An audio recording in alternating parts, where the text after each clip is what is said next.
At last, with the help of 2 towels and 15 minutes with the hand dryer, Sarah could just about sit down at a table without squelching.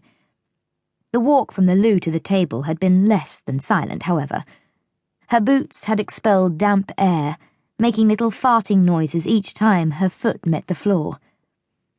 The cafe owner had been really lovely and insisted on giving Sarah coffee and freshly made carrot cake on the house. She'd also taken Sarah's coat and put it on the radiator through the back of the shop. The nasty, laugh-out-loud customers had left shortly after Sarah had walked in, and most people had smiled kindly or ignored her predicament. Wrapping her hands around the big mug of coffee, Sarah relished the heat seeping into her chilled fingers. She sipped it as quickly as the scalding liquid would allow, feeling it melt a warm, comforting path to her tummy. "Feeling better now, hon?" Karen asked, her head tilted to one side. "Getting there, Ta." Sarah looked across the table at Karen. Immaculate as usual. Even though it was the middle of December and pissing down with rain, Karen always looked absolutely stunning. A cross between Angelina Jolie and Julia Roberts was how Sarah's neighbour had described her recently when she'd seen Karen giving Sarah a lift home. Sarah reckoned that she herself was average to fair on a good day, but right now, people would describe her as a cross between Vicky Pollard and a loo brush.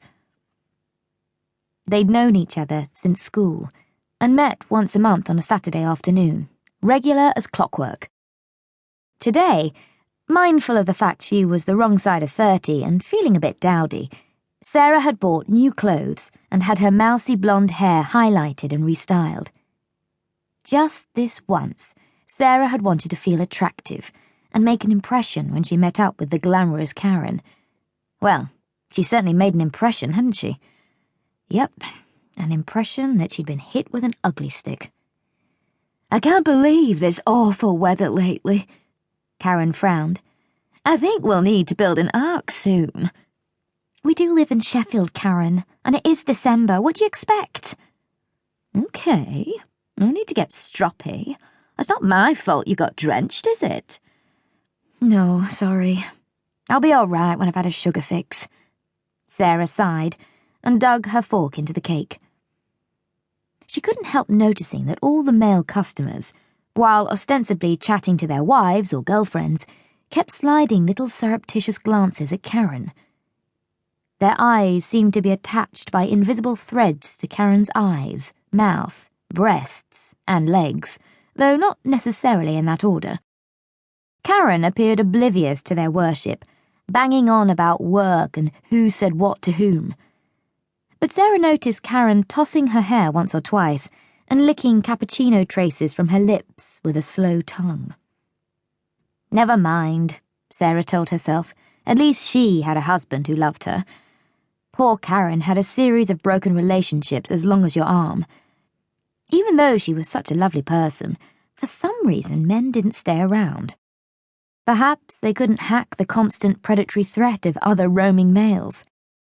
Sarah had once moaned to Neil that she always felt self-conscious when she met up with Karen. Neil had said all the right things. "That's rubbish. Yes, I guess she's pretty, but she's not my type. I have the perfect woman right here." Sarah was not naive enough to believe she was the perfect woman, but it helped to know that he thought she was.